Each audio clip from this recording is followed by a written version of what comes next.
AMW defeated Tracy and David Young in the finals of the Asylum Alliance tournament. We should talk about, well, probably should have mentioned it when we mentioned the semi-final.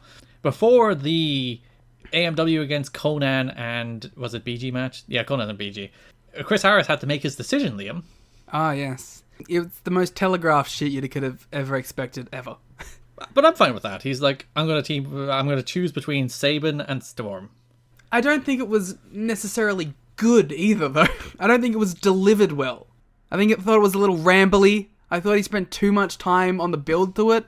I think you could have got this all done in like half the amount of time, a lot tidier, and probably would have got a bigger reaction. I thought it was fine. I thought it dragged, but it got us to where we needed to get to. Yeah, so because he teamed with Sabin in the first round, he was like, I have to choose between whether I'm going to continue teaming with Sabin or team with my regular tag team partner. And he was like, AMW, we were the best team, we were great, so we're going to keep being the best team. And he decided to team with Storm. Little sidebar, I like that Triple X were like, I mean, they were pretty good, but like... Because, like, you know, they didn't want to insult him because they still are hoping that he's joining up with them. But they were taking offense at the idea that AMW was like the Trailblazer tag team of NWA-TNA. Yeah, so then AMW beat BG and Conan, then AMW beat David Young and Tracy despite interference at ringside from the Triple X who were on commentary. So AMW won the Asylum Alliance tournament, which I feel thankfully no longer have to say Asylum Alliance, because I will nearly say Armed Asylum every single time. I'm glad that AMW are on the same page again, because I didn't really care for this will they won't they break up storyline. Yeah, because it was a dumb idea to even think about breaking them up, and then they started the build toward breaking them up, and then decided not to, thankfully, and then brought them back together. I would have rather had just 3 months of great AMW matches, personally. But, so AMW are number one contenders for the World Tag Team titles because they defeated David Young and Tracy. So, anniversary show, June 18th, we get Triple X versus AMW with Loki at ringside. Which was explicitly done to set up next week. And to be fair, they mentioned that this is the reason this story works. So they have this match. It's a really good match. It's like they get like 8 minutes, so it's not like the best match of all time. But it's like just a really good high energy AMW against Triple X sprint. Loki eventually, his outside interference causes Triple X to retain, and like that's been the story. Yeah, literally every time they've interacted, there's been interference. So every time they lay it out at the start of the June 25th show, in which they have their big steel cage blow off, because Chris Harris comes out and it's like, every single time we've been in the ring with Triple X, there's been outside interference. Triple X are 4-0 against AMW, and every single time they beat them by outside interference. So when we go to that June 25th show and we're doing the build up to the match, you get Mike Tenay and Don West, they run it down. They're like, this date, outside interference. This date, outside interference. This date, outside interference. This date, outside interference. Say it with me again. Outside interference. Interference. It's such a good bit.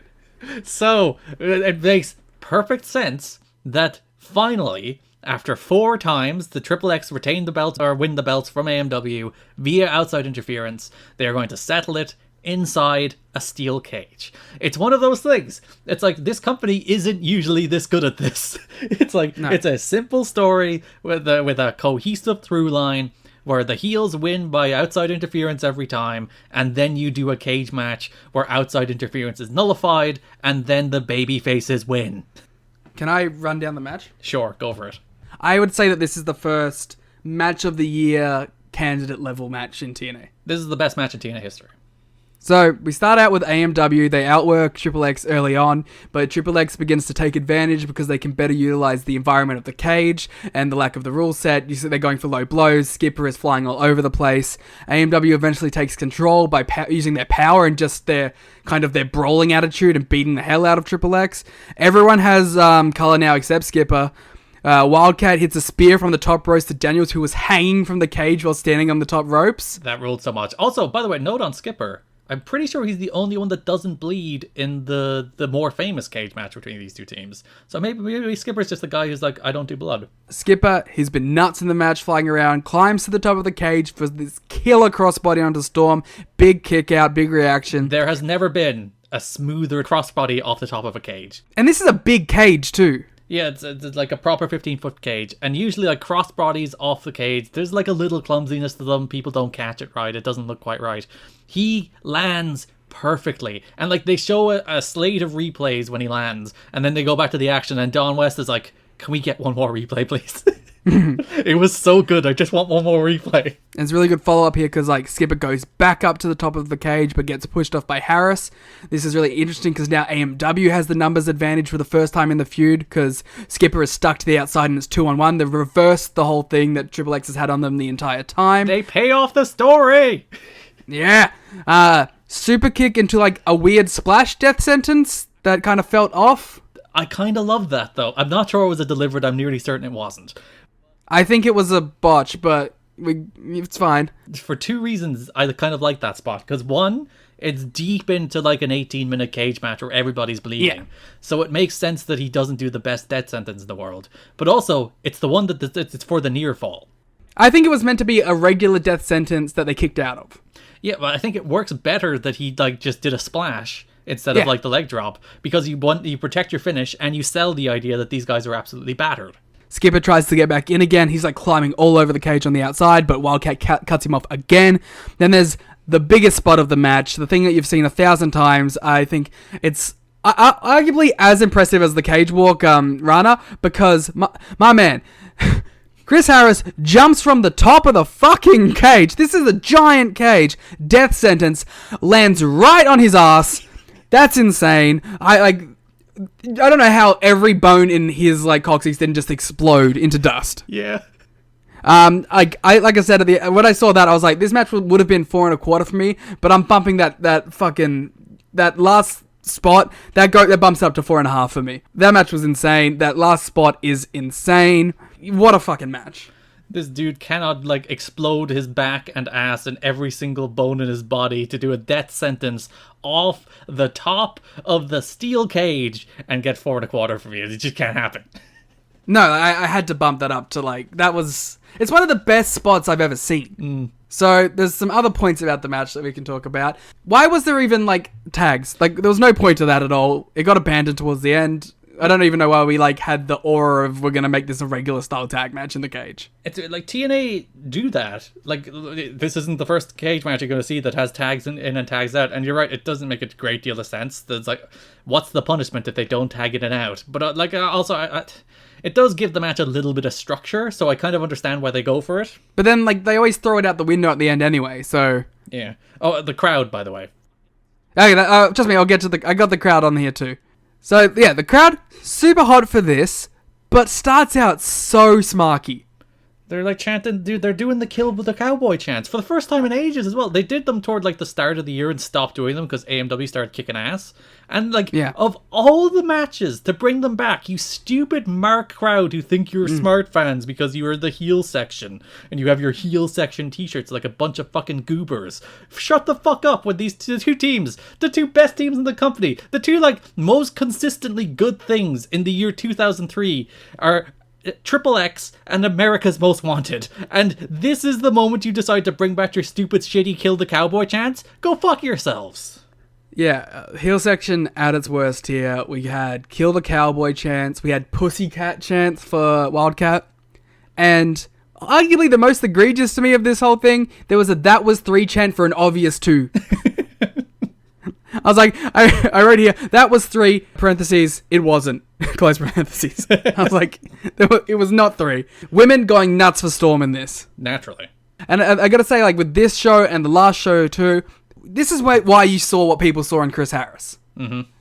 These matches, this one and the tag match before, you saw why everyone thought this guy was a can't miss star. Sure was. It's his fire, he has the height, he has the look, he's got dynamic offense that stands out, everything he does is super crisp, and like, I think that also goes into why people turned on Storm, or at least the crowd turned on Storm, because in comparison, you know, he doesn't look as impressive, he's a little bland, he's a little awkward in the ring, he does a lot of crazy dives, which helps him stand out, and he hasn't quite like found his charisma or his comedic timing yet, so he gets there, we know he gets there. But you can understand why the crowd would be like sort of going against Storm here, rejecting him as opposed to Chris Harris, who is a lot more of like a standout guy at this point. And Chris Harris absolutely would have been a guy who would have been like a big star in like territories. if he had have left and got like snatched up at this point, he probably would have had a hell of a career for him. If there wasn't an ECW to go to and ruin his career. But like it's not even the look, it's the fire. It's the fire that really like, oh, that guy's a star. And it's the fire that makes AMW like legitimately an all-time great tag team. Because like when they're doing their babyface comebacks or when they're selling, there's an emotion to them. Whether it's like that suffering and the selling point or just a pure like energetic fire when they're doing their comebacks. It's like, oh, they're such a good team. Imagine AMW in this tag landscape now. Just put them in and they can teach FTR how to be a good throwback tag team without being assholes about it. And they can have cool matches with the Young Bucks and the Lucha Bros. Yeah. But what a match. This is going to be like, I think, the second match where we're like, if you haven't seen this, go watch it. There's the Duck Cup and there's... And, like, I get, like, maybe if you're, like, parachuting in for this, maybe you won't get it as much, but hopefully from listening to this, and even if you've been watching along, I think you'll really appreciate this match, especially with that big wrapping up of the story, not wrapping up, but, full circle storyline aspect here of, it's always been Triple X outnumbering AMW, and for them finally to do the same thing, Triple X gets a taste of their own medicine, gets shut up, AMW win, bleed buckets, and you always love it when they're bleeding buckets. Red equals green, baby. Whatever version of this match you watch, make sure it's with like the tail of the tape and all that, because they do a great job outlining the story. So even if you are parachuting in, you'll get a video package that tells the story, and then you'll get Mike Tenay and Don West literally beat by beat telling you why this match is this way and why it matters. And like, why can't this company just be this? Why do they have to be the work shoots? Why do they have to be the swerves? Why can't they just be two great teams just having great matches with a great story that makes sense? Yeah, but when is wrestling ever drawn? Yeah, God forbid.